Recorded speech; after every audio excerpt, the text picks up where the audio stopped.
여러분들 성령님을 아세요? 성령님을 아세요? 예, 성령님을 아세요? 자, 현수막을 우리가 이렇게 붙였습니다. 현수막을 뭐 어떤 거 하나라도 기도 안 하고 하는 게 있겠습니까? 성령이 임하면 그 임한다는 말은 닥치다, 음습하다. 사도행전 1장에 성령이 임한다는 것은요, 이 파도가 완전히 여러분 쓰나미 봤죠? 완전히 음습하고 닥치는 것처럼 여러분 강력합니다. 아멘. 사도행전에서 그 성령이 임한 동시에 그 불같이 급하고 강한 바람이 임하는데 2절에 보면 임하면서 3절인가요? 성령 충만이 바로 나옵니다. 성령 충만이. 그러니까 성령은 뭐 조금 임하다가 말고 이런 차원이 아니라는 겁니다. 우리가 제한하지 않으면 그분은 완전히 그냥 우리에게 닥치는 분입니다. 위로도 임하고 우리 심령에도 임하고. 자, 나중에 저녁 시간에는 진짜 위로 임하는 성령님을 우리가 구할 텐데요. 그 전에 그 오순절에 오신 성령님은 십자가의 죽음과 부활과 성천 이후에 오셨다는 겁니다. 정말 우리 삶에 정말 하나님은 우리가 여러분 성령 충만이 뭔 줄 압니까? 성령 충만. 막 방언 크게 하고 막 맨날 새 방언하고 막 영어 방언하고 이런 게 아니라는 거죠. 성령 충만하다는 것은 여러분 우리 차에 휘발유 만땅 넣어봤죠? 만땅 꽉 차는 겁니다. 예, 꽉 차는 거 머리 끝부터 발끝까지 여러분 꽉 차는 겁니다. 그래서 우리 자신이 없어지고 이게 성령에 민감하다 이런 차원이 아니죠. 그분의 통제와 그분의 다스림 가운데에 성령님이 왕이 되시는 겁니다. 내가 왕 되는 것을 이제는 다 내려놓고 그분이 내 생각도 내 마음도 모든 것을 막 기도 한두 시간 하고 어디 가야 되는 게 아니라 이제 모든 것이 내가 여기를 가면 되고 여기는 가면 안 된다는 걸 그냥 알 수 있습니다. 내가 누구를 만나면 되고 누구를 만나면 안 된다는 걸 알 수 있습니다. 모든 것이 우리의 성령님의 지배 아래 있으면서 우리의 지경이 넓혀지는 겁니다. 그러면서 따라오는 것은 성령님의 능력이라는 거죠. 그러기 전에 우리 삶 가운데에 오늘은 여러분 자녀의 정체성입니다. 자녀의 정체성. 저는요 10몇 년 동안 무슨 설교를 하고 다녀? 신부의 정체성에 대해서 말하고 다녔어요. 맨날 아가서하고 신부의 정체성. 어디 거룩한 신부가 어디 있노? 근데 많은 신부를 만나보니 이 신부들이 뭐가 으그러져 있어요. 자상이 다 무너져 있고 이상한 신부예요. 이상한 신부.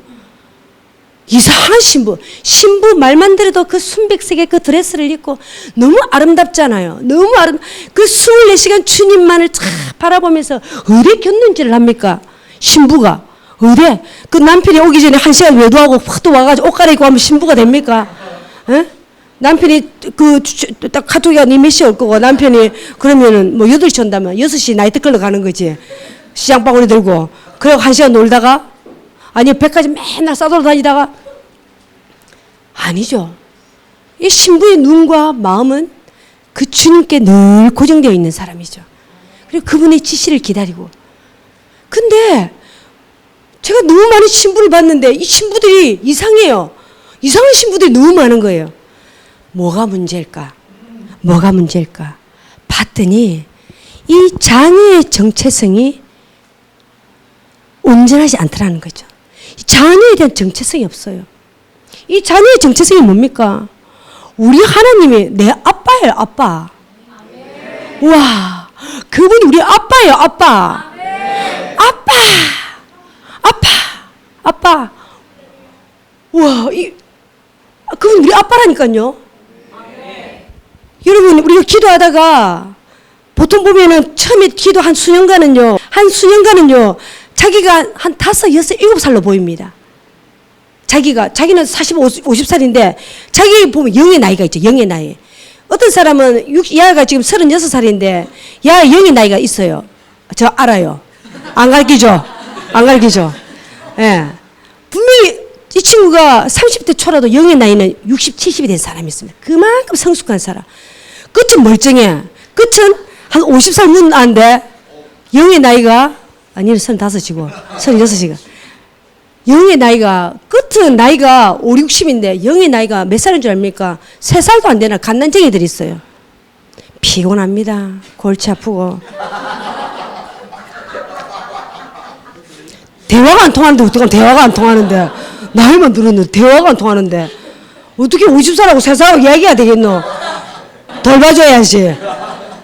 50, 60이라 덜 봐줘야 돼요. 그런 성도들은.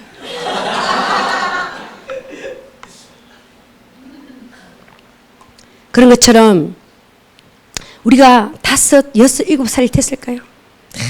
그때 아빠밖에 없잖아요. 엄마밖에 없고. 예? 그럴 때에 정말 하나님 저기 계시면 이 아가야가 아빠 하고 막 달려가요. 그 두 팔 벌리고 있는 하나님 아버지가 꽉 안아주고 무등 태워주고. 여러분, 자유함은 거기서부터 배워요. 자유함은. 자녀의 정체성이 자유함은. 신부의 정체성은 벌써 다 썩어해가지고 신부의 정체성 이미 그때는 자유함이 좀 놓쳤어요. 여러분, 자유함은 이 자녀의 정체성. 너무 많은 그리스도인들이 눌려 있어요. 갇혀 있어요. 뭔가 포로되어 있습니다. 진짜 아빠 알면은요, 자유합니다. 자유하다니까요. 와, 자유하다니까요. 제가 나이가 60이 다 되니까 맨날 춤춰요. 진짜 자유하다니까요. 우리 아빠가 있다. 우리 하나님, 우리 아빠가 계신다니까. 우리 아빠. 오, 우리 아빠. 아바디. 근데 이 그리스도인들이 아빠를 몰라요. 하나님 살아계신 건 아는데 아빠가 있다는 걸 몰라요. 아버지, 진짜 아버지를 모르는 사람이 너무 많아요. 늘 하나님 살아계신 거 알아요. 하나님 아버지가 옆집 아저씨 같기도 하고 어떤 데는 삼촌 같기도 하고 맨날 바뀌어요. 그분의 정체성이. 나의 정체성이 없다 보니 그분의 정체성이 바뀌어요. 우리 말씀 하나 띄워줄까요? 한번 읽어볼까요? 예, 시작. 너희는 다시 무서워하는 종의 영을 받지 아니하고 양자의 영을 받았으므로 우리가 아빠 아버지라고 부르시느니라. 성령이 친히 우리의 영과 더불어 우리가 하나님의 자녀인 것을 증언.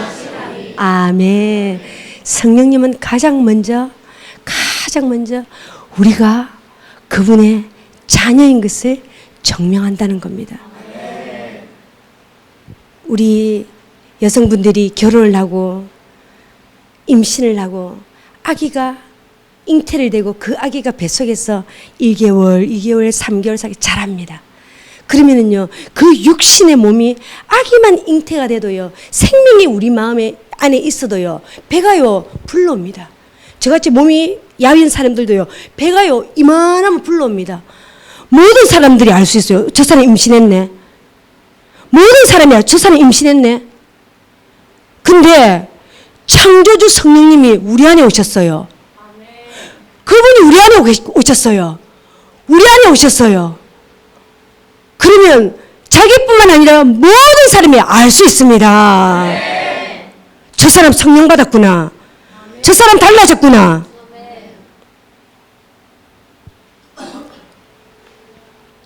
제가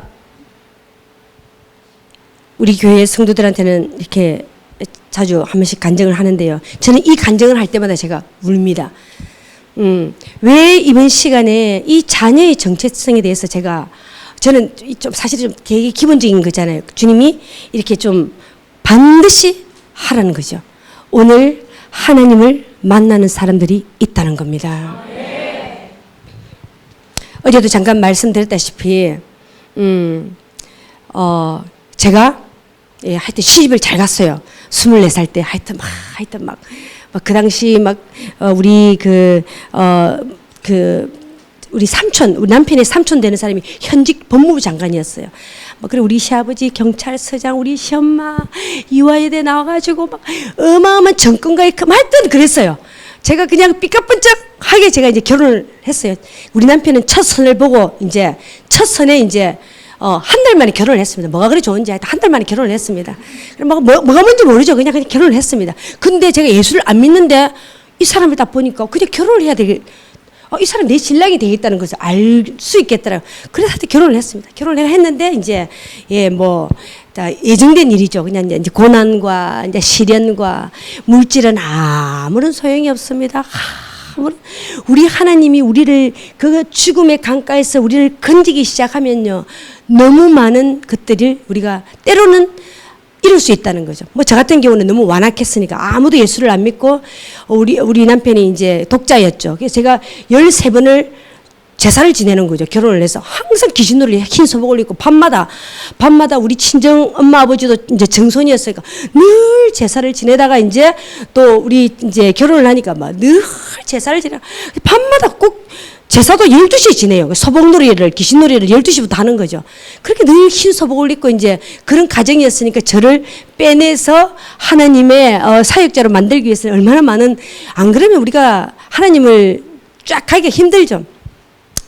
이제 고난이 닥쳐오고 저는 온실의 화초처럼 자랐단 말이에요. 너무너무 진짜 우리 친정 아빠가 제가 알바하는 것도 힘들어할 만큼 제 손에 이렇게 물을 묻히면 안 돼요. 하여튼 그래가지고 제가 알바도 안 하고 이제 하여튼 결혼을 했단 말이죠. 그런데 이제 고난을 겪고 하다가 이제 제가 제 생을 이제 마감해야 되는 34살이었습니다. 34살 때에 도저히 제가 이제 더 이상의 일들을 제가 감당할 수 없는, 정말 어마어마한, 저도 되게 자기애가 강하고 또 두 자녀가 있었는데 제가 이제 생을 마감해야 돼. 그때가 제가 몸무게가 37kg가 됐습니다.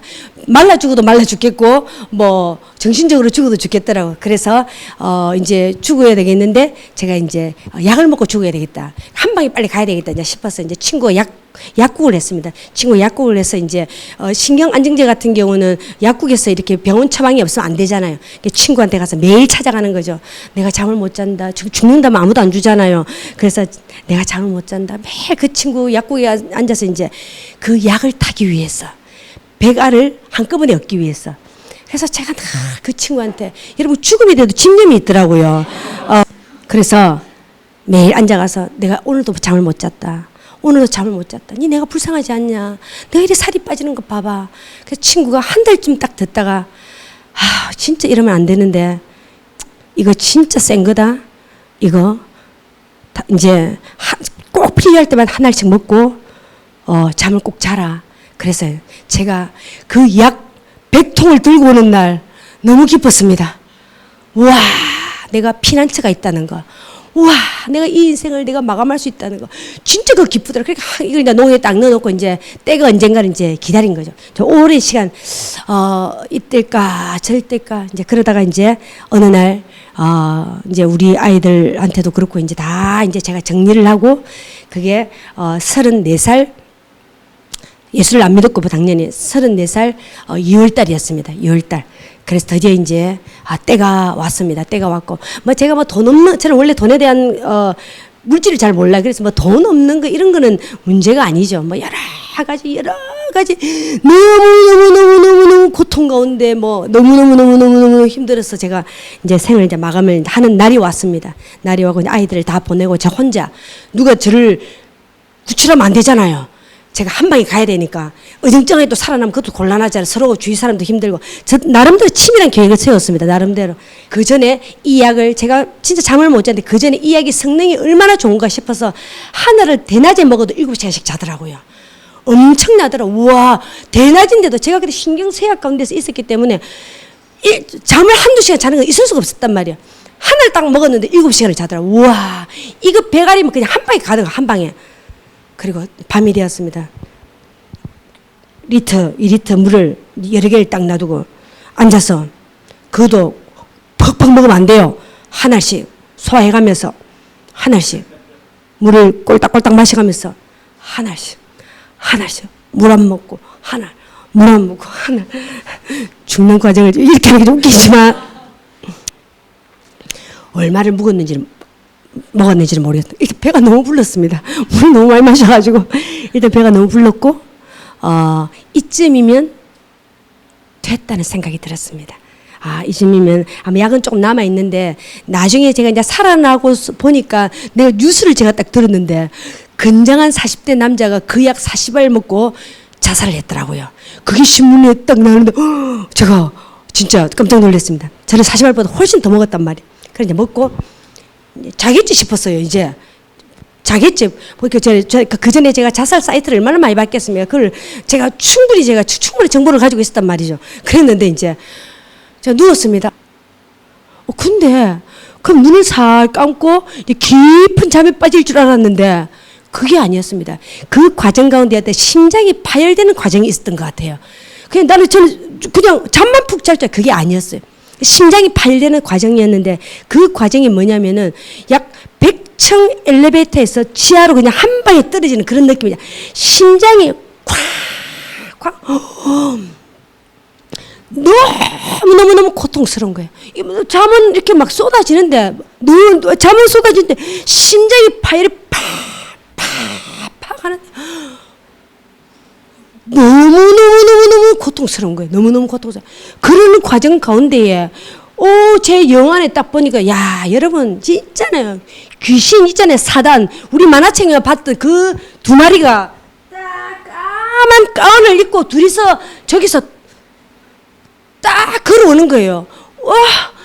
아프고 완전히 막 그랬는데 저 두 놈한테 잡히면 제가 지옥인지 천국인지 그런 개념은 잘 몰랐습니다. 근데 제가 만화에서 봤던 그 까만 그 귀신들이었어요. 까만 귀신들. 저 귀신들한테 잡히면 제가 끝이 나겠구나 그런 생각이 들었습니다. 너무 고통스럽고 이 심장이. 그래서 제가 전화기가 우리 집이 그때 이렇게 했으면 제가 전화기가 한 저쯤 있었는데 저 전화기에 119를 누르기까지 산을 넘어야 된다는, 왜냐면 이미 이제 정신이 이제 그랬기 때문에. 그래도 제가 완전 온데 울렁거리죠. 완전 온데 울렁거리. 그러면서 이제 저 전화기를 눌러야 되겠다 그 생각밖에 없어요. 112를 눌렀는지 119를 눌렀는지 그건 몰라요. 그냥 모든 의지를 다 했습니다. 저거한테 잡히면 안 되겠다. 그리고 제가 전화를 눌렀고 앰뷸런스가 왔고 그 뒤로부터는 제가 이제 모릅니다. 그리고 제가 이제 병원을 갔고 그리고 나서 3일을 잠을 잤습니다. 이제 세척을 했죠. 세척을 다 하고 이제 했는데 제가 눈을 탁 떴는데 제가 깨어난 거죠. 너무 기뻤습니다. 너무 기뻤습니다. 그리고 나서 1년 동안 우리 아이 학교 선생님이, 제가 이제 그 회장을 맡고 있었단 말이에요. 선생님이 1년 동안 저를 위해서 기도했던 거죠. 그러면서 그 어머니는, 그 선생님은 제 사정을 전혀 모르죠. 그리고 전화가 딱 왔습니다. 어머니, 교회 한번 가실래요? 교회 한번 가실래요? 딱 그러는 거예요. 그래서 제가 이 절 외에는 제가 다 가겠습니다. 교회 가겠습니다. 어디로 가면 됩니까? 그리고 나서 제가 몸을 추스리고 태어나는 그 주에 그냥 부처 빼고는 다 믿고 싶었습니다. 하여튼 그리고 제가 교회를 갔습니다. 교회를 갔는데 제가 첫 출석했던 교회가 좀 컸습니다. 그래서 이제 새 가족이 제일 앞에 앉으라고 하더라고요. 그래서 제가 옷을 제가 예쁘게 입고 이제 새 가족이어가지고 이제 제일 앞에 앉아 있습니다. 그래 앉아가지고 그때 제 마음에는 그런 마음이 들었습니다. 젊은 사람이 제 생을 버리기까지 아무리 생각해도 그러니까 모든 세상이 그냥 너무 원망스러웠습니다. 남편부터 시작해 그냥 모든 이 사람과 결혼을 허락해준 우리 부모님부터 시작해 모든 것이 너무 원망스러웠습니다. 저는 그 나이 때까지 열심히 제 나름대로는 열심히 살았는데 왜 내가 맨날 신문에 나는 일을 겪어야 되고, 진짜 우리 집 앞에는 빛 독촉자는 매일 집 앞에서 기다렸어요. 매일 그런 것뿐만 아니라 하여튼 이놈의 남편은 어쨌든 하여튼 그랬습니다. 모든 것이 너무 원망스러웠습니다. 그래가지고 제가 이제 제일 맨 앞에 앉아 있는데 성가대가 이렇게 성가대에서 이제 찬송을 연습을 하고 있었습니다. 본 그 예배도 아니었습니다. 성가대 연습을 하는데 그때 찬송이 186장 내 주의 보혈을 정하고 정하다 이 찬양이었습니다. 내가 주께로 지금 가오니 십자가의 보혈로 날 씻어 주소서 이런 찬양이었습니다. 연습을 하고 있는 거예요. 저는 보혈이라는 뜻을 모릅니다. 계속 반복을 되는 거예요. 앉아서 가만히 있어서 앉아서 근데 저기서 자꾸 보혈 하는데요. 그 보혈이 저는 이제 성령 세례와 같이 받았던 것 같아요. 이 보혈이 피가 있으면서 가해는 불이었습니다. 피와 불인 그 공이 보혈 그 공이 이만큼 큰 공이 되면서 그게 저 성가대에서 저한테 떼굴떼굴 굴러오는 거. 저거 맞으면 죽는데? 저거 맞으면 죽겠는데? 보혈 하면서 저한테 꽝 하고 오는 거예요.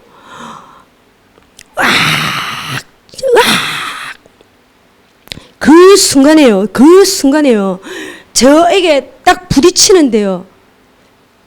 그냥 한마디로 죄인이었습니다. 제가 모든 죄가 그분의 삐 앞에 드러나는데요. 그냥 그러고 싶었습니다. 그냥 살려달라고. 주님, 제가 죄인입니다.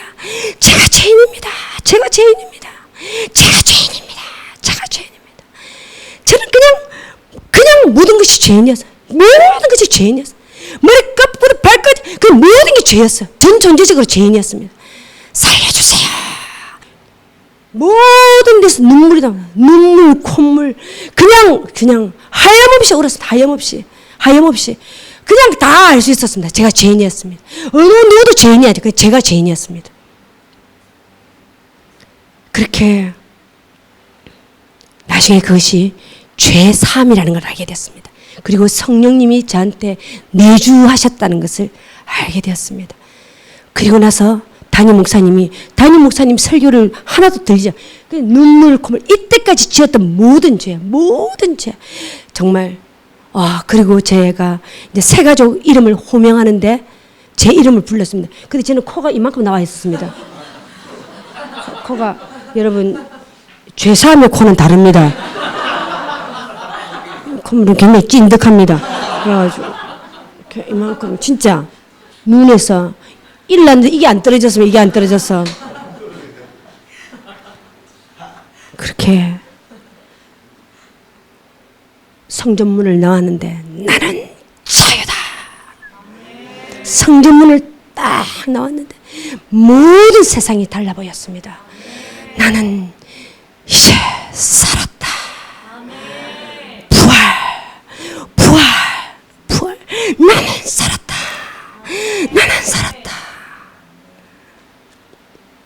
여러분, 부활의 능력은요, 이스라엘 백성들이 하나님이 출애굽을 할 때예요. 출애굽을 할 때 그냥 보내지 않습니다. 그냥 조용히 야야 밤에 나온 이래 하지 않습니다.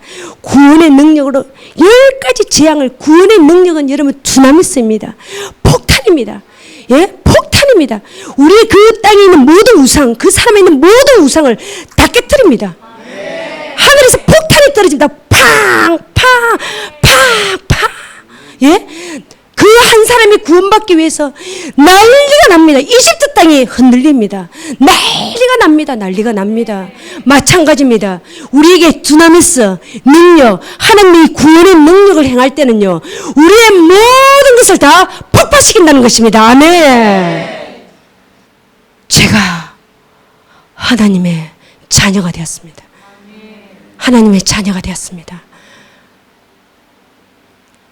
그 어떤 상황과 환경은 이제는 하나도 중요하지 않았습니다. 아빠를 만났어요. 내 아버지를 만났습니다. 여러분,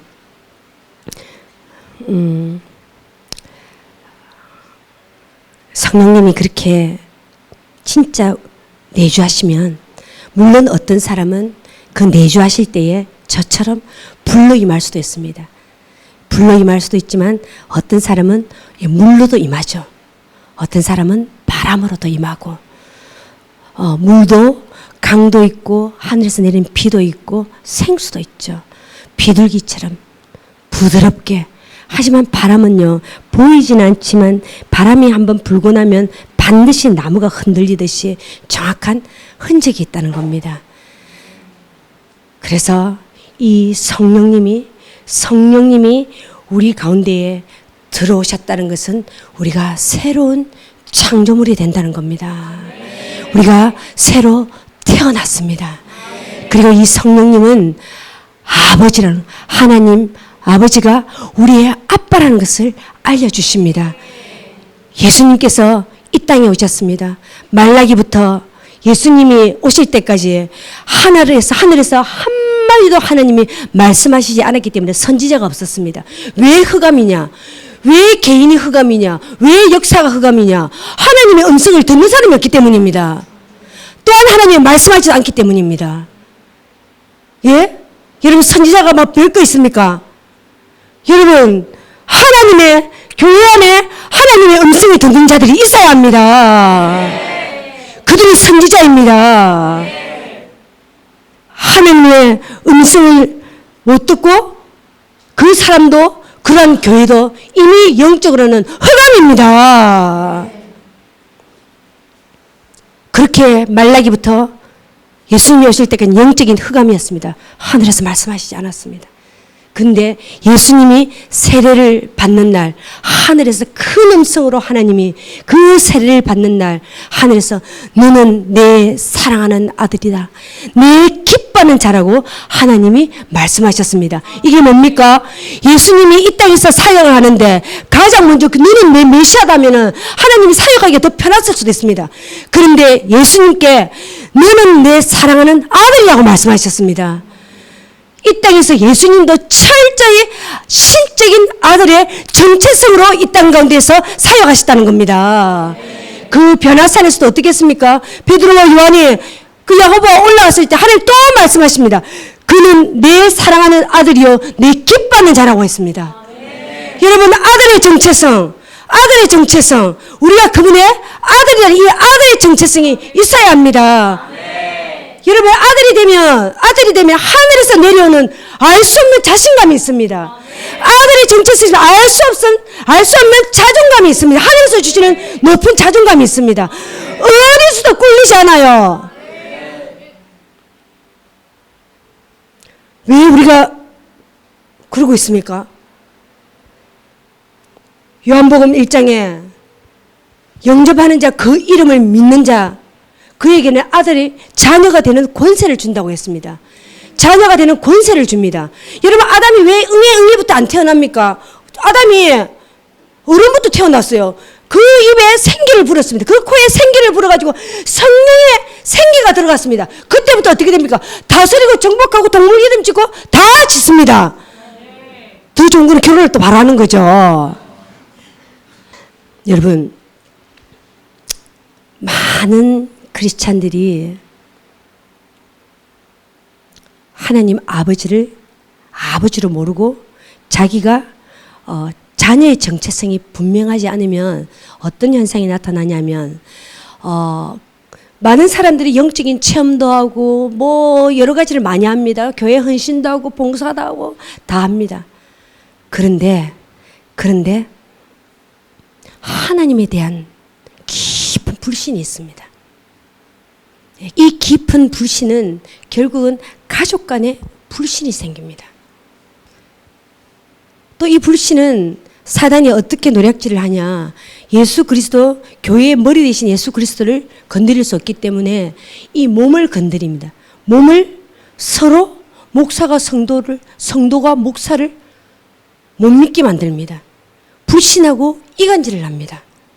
여러분, 불신, 믿음, 이 굉장히 단순한데요. 믿음이 있는 것, 하나님을 신뢰하는 것, 하나님을 마음으로 진짜 그 온 전 존재적으로 하나님을 신뢰한다는 건요, 결국은 믿음과 인내를 낳습니다. 그래서 우리가요, 물론 이 많은 경우는 육신의 부모의 관계죠. 육신의 부모의 관계에서 많이 어그러지고 왜곡되고, 또 영적인 부모와의 관계에서도 많이 어그러지고, 이것이 뭡니까? 신뢰하지 못하게 하는 것은 용서하지 못하고, 진짜 그 부모에 대해서, 또 영적인 부모에 대해서 그 깊은 곳에 결국 쭉 따져보면은요, 하나님에 대한 불신입니다. 그래서요, 크리스찬들이 너무나도 고아처럼 살아갑니다. 거절감도 너무 많고. 또한 어떤 것이 있냐면, 그 다윗이 아버지에게, 육신의 아버지한테 버림을 받았습니다. 시편에 보면 아버지한테 버림을 받다 나와 있습니다. 그 다윗이 결국은 어떤 훈련을 가장 많이 하냐? 영적인 자신의 권위자 이 사울에게 끝없는 죽음의 추격을 당합니다. 여러분, 크리스찬들이 하나님께 쓰임받기 위해서는요, 이 권위자에 대한 부분이 여러분 반드시 주님이 해결하려고 합니다. 반드시 내가 영적으로 자랐어요. 하지만 영적인 권위자뿐만 아니라 육신의 부모님과 해결이 안 되면요, 하나님이 사용을 할 수가 없습니다. 이 일이 반드시 해결돼야 됩니다. 교회 안에 보면 그런 사람들 있죠. 목사님을 위하는 척해요. 교회 안에는요, 충성된 사람이 중요하냐, 능력 있는 사람이 중요하냐. 여러분, 능력 있는 사람이 중요하지 않습니다. 진짜 교회는요, 충성된 사람이 중요합니다. 우리 다 모자라요. 우리 거기서 거기에요. 자기가 잘난 척 해봤자 솔직히 우리 저나 여러분은 거기서 거기입니다. 이 부족한 사람들이요, 기도하면서요, 이 진짜 겸손하게 기도하면서 결국 교회는 성령님이 이끌어 가십니다. 그래서 교회는요, 충성된 사람이 있어야 됩니다. 하나님께도 충성되고 사람에게도 충성된 사람이 있어야 됩니다. 제가 또 두 교회 목사님이 오셨기 때문에 그분들이 그 말 잘 못해요. 정말입니다. 겉으로는요, 목사님들에게 충성하는 것 같이 보입니다. 진짜요. 근데 그 깊은 내면에는요, 알아요. 저분이 목사님한테 진짜 순종 안 한다는 걸 알아요. 여러분, 진짜 목사님에게 순종해야 합니다. 여러분, 그게 축복입니다. 인도의 코끼리가 누가 울리는 줄 압니까?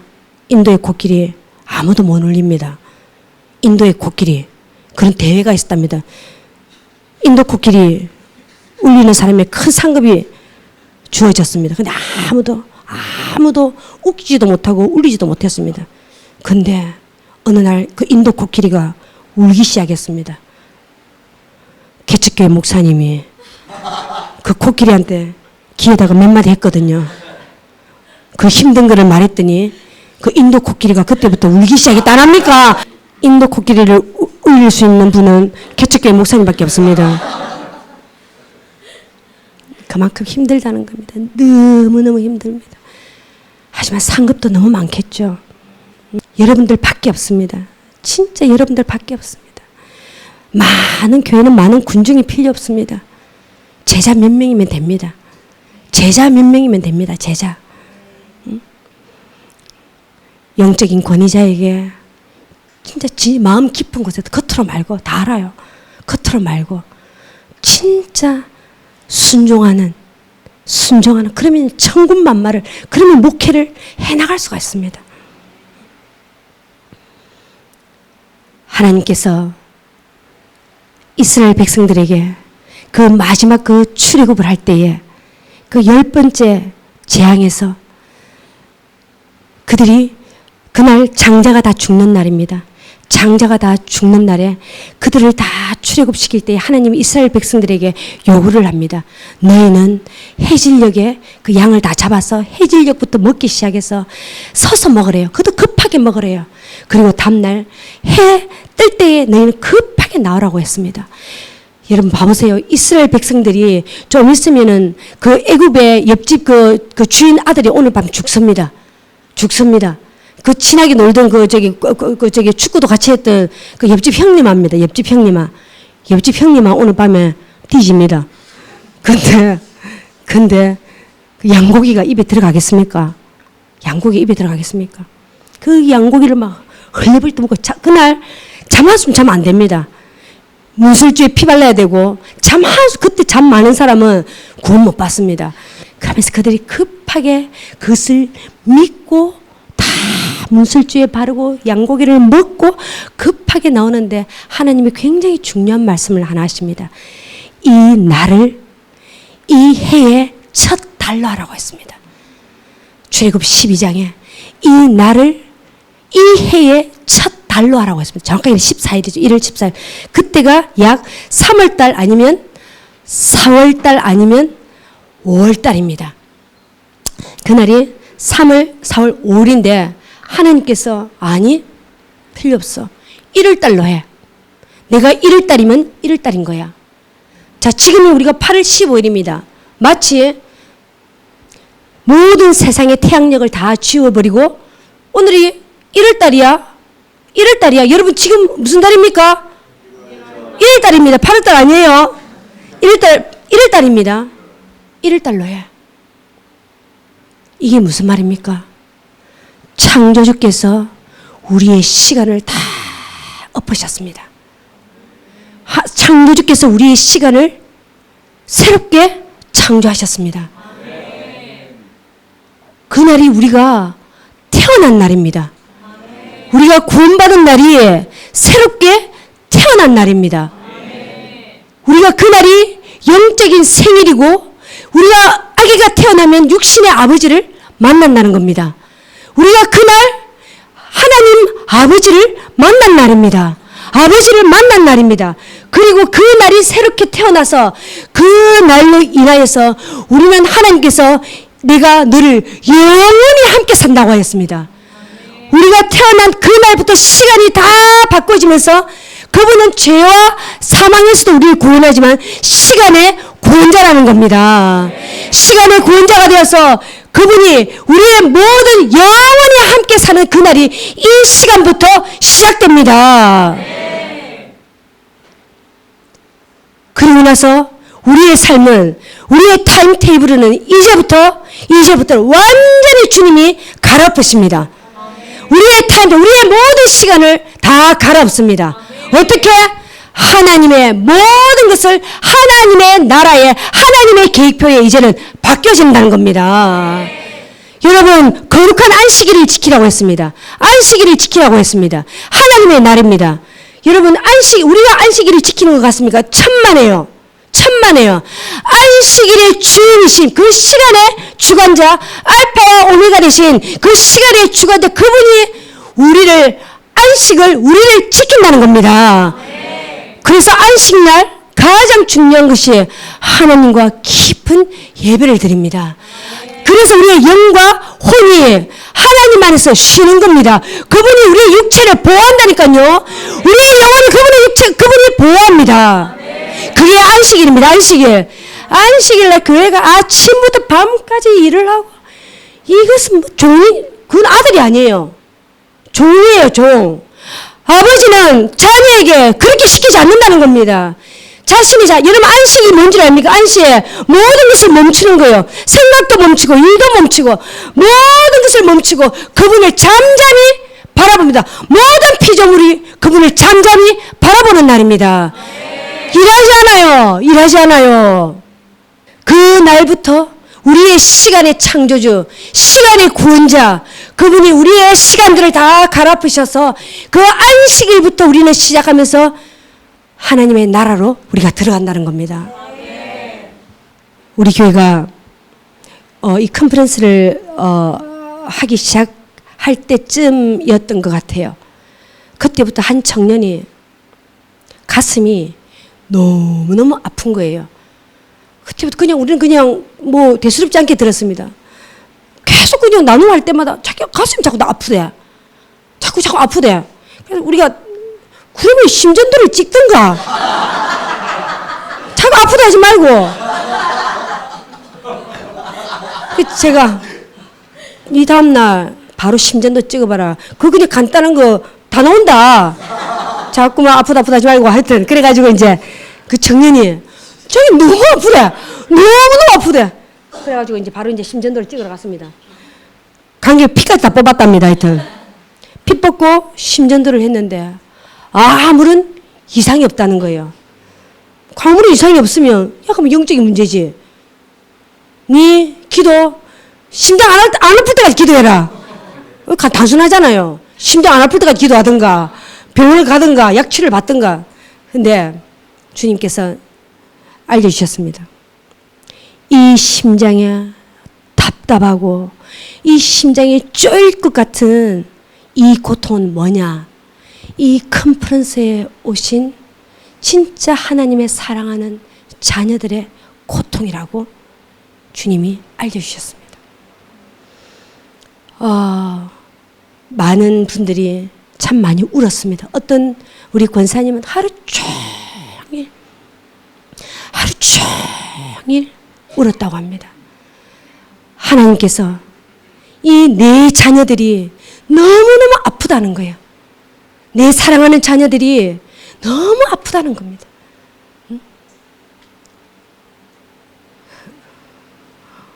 여러분, 오늘 이 시간 아버지 만나면 우리 하나님 아버지 진짜 아빠 알면요,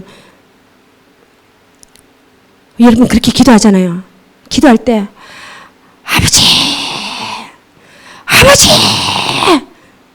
아빠 기도하잖아요. 그러면 우리 하나님 아버지가 그 귓가에 들어요. 마음 안에 그 소리가, 자녀의 그 고통의 소리가 다 듣고요. 여러분, 하나님 아버지가 우시는 거 어마어마하게 우십니다. 딸아, 아들아, 내가 너무너무 아프다. 너무 아프다. 힘들지. 너무너무 아프지. 너무 고통스럽지. 진짜요. 하나님 아버지와 우리가 부둥켜 웁니다. 아빠 나 너무 힘들어요. 아빠 나 너무 힘들어요.